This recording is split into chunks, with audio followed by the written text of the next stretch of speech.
आपने अपना channel subscribe नहीं किया है तो प्लीज़ सब्सक्राइब करें, बेल आइकन को दबाएं। नमस्कार प्रिय विद्यार्थियों, कैसे हो आप। घर की याद कविता पार्ट 2 में आपका स्वागत है।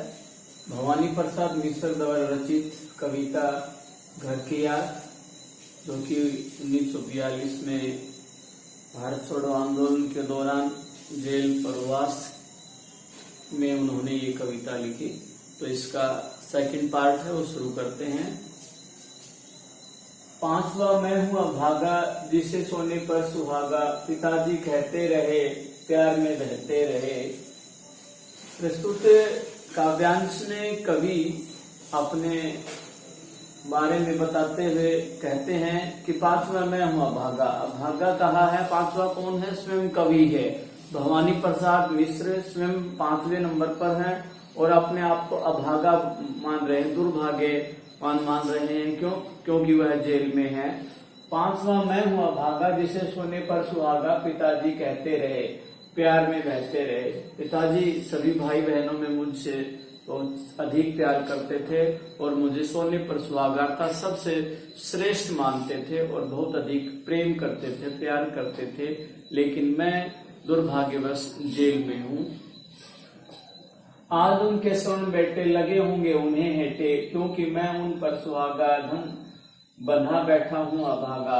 आज सारे घर में मिलजुल के रह रहे होंगे, लेकिन मेरे न होने के कारण जो सोने के समान जो प्रिय बेटे थे वो भी उन्हें हेटे लगे होंगे, हेटे हीन लगे होंगे। अर्थात मेरे परिवार में न होने का जो अभाव है, मेरे घर में न होने का अभाव है, वो कहीं न कहीं पिताजी को टीस दे रहा था, दुखी कर रहा था, पीड़ित कर रहा था।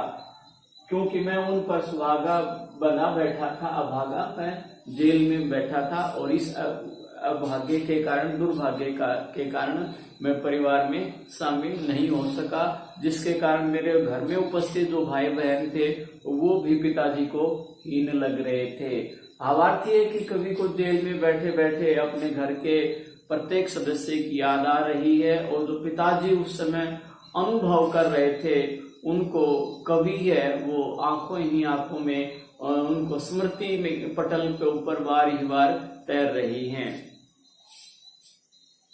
और माँ ने कहा होगा दुख कितना सहा होगा, आंख में किस लिए पानी, वहां अच्छा है भवानी।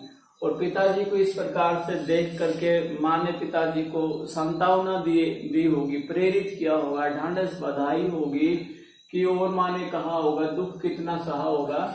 माँ ने पिताजी को समझाते हुए कहा होगा उस समय कि आप दुखी क्यों हो रहे हो, और स्वयं को भी उन्होंने धैर्य में बांधा है, उस कष्ट को झेला है। उसके बावजूद कहा कि आंख में किस लिए पानी, वहां अच्छा है भवानी, कि तुम भवानी को याद करके तुम्हारी आंखें क्यों भर आई हैं। वहां भी भवानी है, अर्थात कवि है, वो अच्छे से रह रहा होगा। इस प्रकार से माँ ने पिताजी को समझाया होगा। वह तुम्हारा मन समझकर और अपनापन समझकर गया है, सो ठीक ही है, वह तुम्हारी लीक है। माँ ने पिताजी को समझाते हुए कहा कि वह तुम्हारा मन समझ करके कि तुम्हारे परिवार की परंपरा रही है, तुम्हारे इस प्रकार के सिद्धांत रहे हैं कि देश की आजादी के लिए हम अपना बलिदान करें। तो एक उच्च आदर्श को, घर परिवार के आदर्शों को बनाए रखने के लिए ही, और तुम्हारा अपनापन अर्थात तुम्हारा प्यार आदर्श समझ करके ही वो जेल में गया है। तो ठीक ही है, वह तुम्हारे लिए है। जेल में जाना कोई बुरी बात नहीं है, देश की आजादी के लिए जेल में गया है, वह तुम्हारी लीक है और तुम्हारे घर की ये परंपरा है। भावार्थ यह है कि हमें भवानी को याद करके गमगीन नहीं होना चाहिए, दुखी नहीं होना चाहिए। वो देश की आजादी के लिए जेल में गया है, तो ये हमारे परिवार की परंपरा रही है और उसी परंपरा का निर्वहन किया है कवि भवानी ने। पांव दो पीछे हटाता, कोख को मेरी ले जाता, इस तरह हो नए कच्चे, रो पड़ेंगे और बच्चे। माँ ने पिताजी को समझाते हुए कहा है कि पांव जो पीछे हटाता, यदि वह कायरता दिखाता, पीठ दिखाता, जेल नहीं जाता, उससे बचता, तो वो हमारी परंपराओं के अनुसार, अपने सिद्धांतों के अनुरूप नहीं होता, उससे और अधिक कष्ट होता। कोख को मेरी लजाता, और उसमें वो पीछे पैर हटाता तो मेरे कोख को भी, अर्थात मेरे नाम को भी बदनामी होती, हमारे परिवार की बेइज्जती होती। लेकिन उसने अपना पैर पीछे नहीं हटाया, अर्थात देश की आजादी के लिए हंसते हुए उन्होंने जेल जाना स्वीकार किया। इस तरह हो न कच्चे, और इस प्रकार से भवानी को याद करके अपने मन को कच्चा मत करो, दर्दित न हो। इस प्रकार से आपको रोते हुए देख करके परिवार के दूसरे बच्चे हैं वो भी रोने लग जाएंगे। भावार्थ यह है कि माँ बराबर पिताजी को समझा रही है और उनको एहसास करा रही है कि भवानी है वो देश समाज के लिए, राष्ट्र के लिए जेल गया है, और वो हमारी परंपरा के लिए उसने कोई गलत कार्य, अनुचित कार्य नहीं किया है। ऐसा कोई भी अनुचित कार्य नहीं किया है जिससे मेरी कोख को लज्जा आए, अर्थात हमें हमारी प्रतिष्ठा को धक्का लगे। उन्होंने जो भी निर्णय लिया है वो सही लिया है। अगर तुम इस प्रकार से कच्चा मन करोगे, दर्दित हो जाओगे, रोने लग जाओगे, तो दूसरे बच्चे हैं वो भी दर्दित होने लग जाएंगे। इस प्रकार से माँ ने पिताजी को समझाया है। आगे अगले काव्यांश में क्या है? पिताजी ने कहा होगा, हाय कितना सहा होगा, कहाँ मैं रोता हूँ, धीर में होता कहाँ हूँ। माँ ने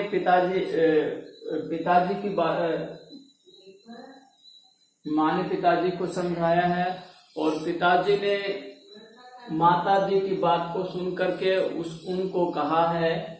पिताजी ने कहा होगा, हाय कितना सहा होगा, माँ की बात को सुन करके उनका उत्तर देते पिताजी कहते हैं कि मैं ये सब सहन कर रहा हूँ, मैं रो नहीं रहा हूँ, मैंने कहीं भी अपने धैर्य को खोया नहीं है, मुझे भी अपने भवानी पर गर्व है। हे सजीले हरे सावन, हे कि मेरे पुण्य पावन, तुम बरस लो बेन बरसे, पांचवे को बेन तरसे। इस प्रकार से कवि भवानी में जेल में बैठे हुए सावन को संबोधित करते हुए कहा है कि हे मेरे सजीले हरे सावन, हे हरे भरे सावन, तुम इसी प्रकार से बरसते रहो। हे कि मेरे पुण्य पावन, तुम पुण्य पवित्र कार्यों का ही प्रताप है कि तुम बराबर बरसते रहो। तुम बरस लो बेन बरसे, पांचवी को बेन तरसे। तुम इसी प्रकार से लगातार बारिश करते रहो, इस धरती माता में की सेवा करते रहो। लेकिन तुम ऐसा कोई भी संकेत है मेरे माँ बाप को न देना कि वो मेरे के कारण तरसने लग जाएं, अर्थात मेरे अलगाव के कारण, मेरे विदाई के कारण वो कहीं गमगीन न हो जाएं, दुखी न हो जाएं। इस प्रकार से कोई भी संकेत तुमने मेरे परिजनों को नहीं देना है। मैं मजे में हूँ, सही हूँ, घर नहीं हूँ, बस बड़ा बस है, इसी बस में सब विरस है। कवि सावन को संबोधित करते हुए कहते हैं कि सावन तुम घर जाके घर वालों को संबोधित करना, उनको बताना कि मैं जेल में कुशल पूर्वक हूँ, मेरा स्वास्थ्य ठीक है और मेरी दिनचर्या यहाँ बिल्कुल सही है, मुझे किसी प्रकार का कष्ट नहीं है। बस यही कष्ट है कि मैं घर से दूर हूँ, लेकिन इस बस के कारण ही बड़ा विरस है, अर्थात घर के सदस्य मेरे कारण निरस है, कष्ट में है, दुखी है, और उसी दुख के कारण मैं भी जेल में घर वालों को याद करके बराबर बेबस हो रहा हूँ, नीरस हो रहा हूँ। इस प्रकार से कवि ने अपने घर वालों को सांत्वना देने के लिए सावन को संबोधित किया है। तो सभी काव्यांश का मुख्य बिंदु सारांश यही है कि कवि है वो जेल में है, और सावन के महीने में जो बारिश हो रही है, वर्षा हो रही है, तो घर वालों की उन्हें याद आती है, और बार बार वो किस प्रकार से अनुभव कर रहे हैं, उसी अनुभव को इस काव्यांश के माध्यम से, इस कविता के माध्यम से अगले काव्यांश में देखेंगे। किंतु उनसे यह न कहना, उन्हें देखे धीर रहना, उन्हें कहना लिख रहा हूँ, उन्हें कहना पढ़ रहा हूँ। प्रस्तुत काव्यांश में कवि सावन को संबोधित करते हुए कहते हैं कि हे सावन, तुम इसी प्रकार से बरसते रहो, तुम मेरे पुण्य पवित्र कार्यों के प्रताप हो, परिणाम हो, फल हो, लेकिन घर वालों को जाकर के कोई भी ऐसा संदेश न देना जिससे वो दुखी हो जाएं। घर जाकर तुम्हें शुभ संदेश देना है, मेरे स्वास्थ्य को लेकर के शुभ संदेश देना है। किंतु उनसे कहना, यह न कहना उन्हें देते धीर रहना। तुम्हें मेरी जो वास्तविक स्थिति है, जो मैं कष्ट में हूँ, उस कष्ट के बारे में घर वालों को नहीं बताना है। उन्हें बराबर तुम्हें ढांढस बंधाना है, उनको प्रेरित करते रहना है, उनको बराबर मेरे कुशल क्षेम के बारे में कहना है। उन्हें देते धीर रहना, उन्हें कहना लिख रहा हूँ, उन्हें कहना पढ़ रहा हूँ। आप घर जाकर के मेरे परिजनों को मेरे कुशल क्षेम के बारे में बताना और मेरे कुशल क्षेम के बारे में बताते हुए कहें कि मैं वहाँ पढ़ाई लिखाई का कार्य हो बराबर कर रहा हूँ। काम करता हूँ कि कहना, नाम करता हूँ कि कहना चाहते हैं लोग, कहना मत करो कुछ शोक कहना। कवि सावन को संबोधित करते हुए कहते हैं कि सावन घर जाकर के तुम बताना कि मैं पढ़ाई लिखाई का कार्य कर रहा हूँ, बराबर अपने कार्य में व्यस्त हूँ और यहाँ रहकर भी मैं घर परिवार का नाम रोशन कर रहा हूँ। मैं किसी भी प्रकार के अनुचित कार्य में शामिल नहीं हूँ। यहाँ पर भी मैं आपके यश का, मान सम्मान का बराबर ध्यान रख रहा हूँ। चाहते हैं लोग कहना मत करो कुछ शोक कहना। और इस प्रकार से घर वाले मेरे को यहाँ देख करके या जेल में रहकर किसी प्रकार से शोक दुखी न हो, इस बात का आपने घर जा करके ये संदेश देना है। और कहना मस्त हूँ मैं, काटने में मस्त हूँ मैं, वजन 70 शेर मेरा और भोजन ढेर मेरा। और घर जाकर के सावन तुमने कहना है कि मैं अपने दिनचर्या में व्यस्त रहता हूँ, अपना दैनिक कार्य है वो वजह से मनोयोग पूर्वक, रुचि पूर्वक कर रहा हूँ। काटने में मस्त हूँ मैं। और महात्मा गांधी जी जिस प्रकार से सभी जेल प्रवास में जितने भी कैदी हैं उनको प्रतिदिन काटने का संदेश दिया है, तो गांधी जी के उस संदेश को भी मैं बराबर पूरा कर रहा हूँ। काटने का कार्य है वह भी मैं करता हूँ, अर्थात चरखा काटने का भी मैं कार्य कर रहा हूँ। वजन 70 शेर मेरा, मेरा स्वास्थ्य बिल्कुल सही है और 70 किलोग्राम मेरा वजन हो गया है। और समय अनुसार मैं भोजन करता हूँ, ढेरों भोजन करता हूँ, अर्थात पर्याप्त मात्रा में भोजन करता हूँ, जिसके कारण मेरा स्वास्थ्य है बिल्कुल सही है।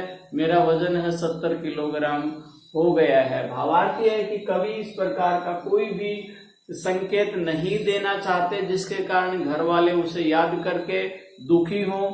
और ये सारी बातें हैं सावन के माध्यम से घर वालों को संदेश दे रहे हैं। कूदता हूँ, खेलता हूँ, दुख डटकर ढेलता हूँ, और कहना मस्त हूँ मैं, यूं न कहना अस्त हूँ मैं। ये सावन घर जाकर के घर वालों को बताना कि मेरा स्वास्थ्य बिल्कुल सही है, मैं भोजन समय पर करता हूँ और व्यायाम करता हूँ, अर्थात समय अनुसार खेलता हूँ, लिखने का कार्य करता हूँ, दुख डटकर ढेलता हूँ। और जीवन में अगर जरा सा भी कोई कष्ट आता है तो उनका बराबर मैं सामना करता हूँ। और कहना मस्त हूँ मैं, यूं न कहना अस्त हूँ मैं। और मैं मस्ती पूर्वक, रुचि पूर्वक जेल में अपने जो प्रवास के दिन है उनको पूरा कर रहा हूँ। और कोई भी ऐसा संकेत आपने घर वालों को नहीं देना है कि जिससे घर वाले बेचैन हो जाएं, दुखी हो जाएं। हाय ऐसा न कहना कि जो वैसा न कहना, कहना देना जागता हूँ, आदमी से भागता हूँ।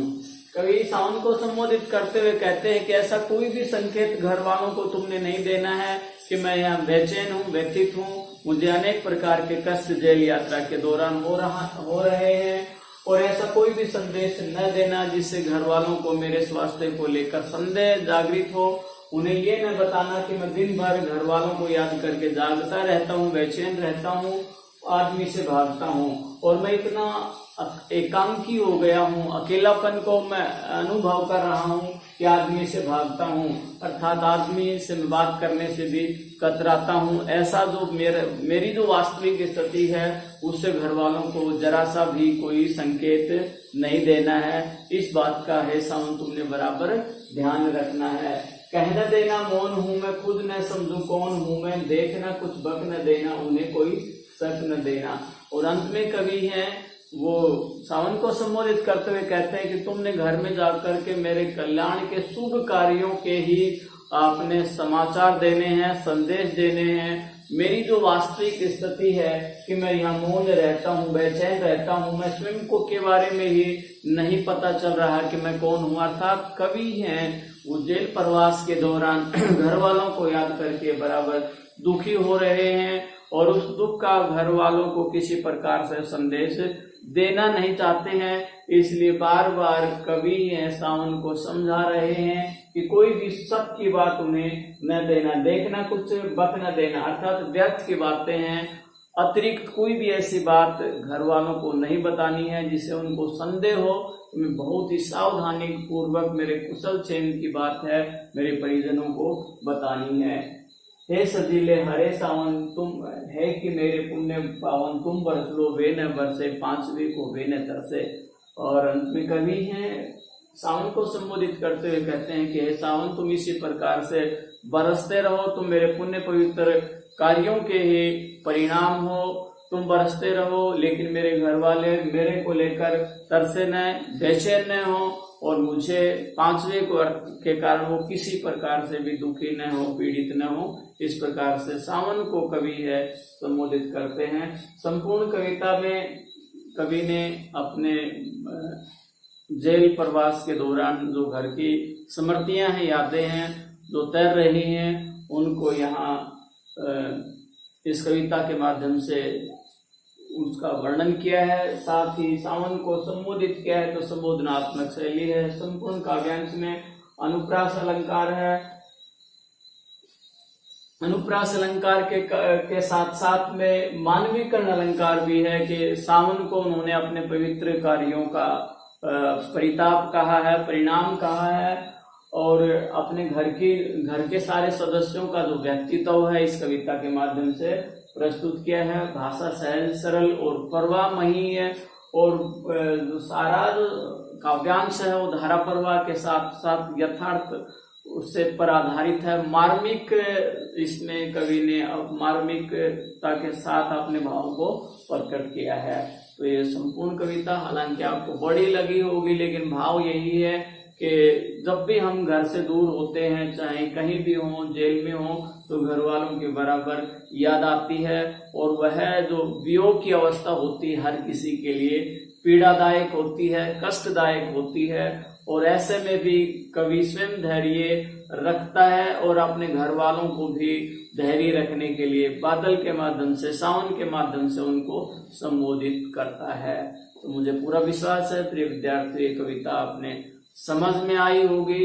इस वीडियो को पूरा देखेंगे, समझेंगे और दोनों जो भाग हैं उससे आपने 30 अति लघुतरात्मक प्रश्नोत्तर चार्ट करके अपनी अभ्यास पुस्तिका में लिखने हैं और संपूर्ण कविता का जो सरलार्थ है अपनी अभ्यास पुस्तिका में लिखना है और इसके बाद में इसके जो अभ्यास के प्रश्नोत्तर हैं इन दोनों वीडियो के माध्यम से अपने अभ्यास के प्रश्न भी अपनी अभ्यास पुस्तिका में लिखने हैं। आज के लिए इतना ही। जय हिंद, जय भारत।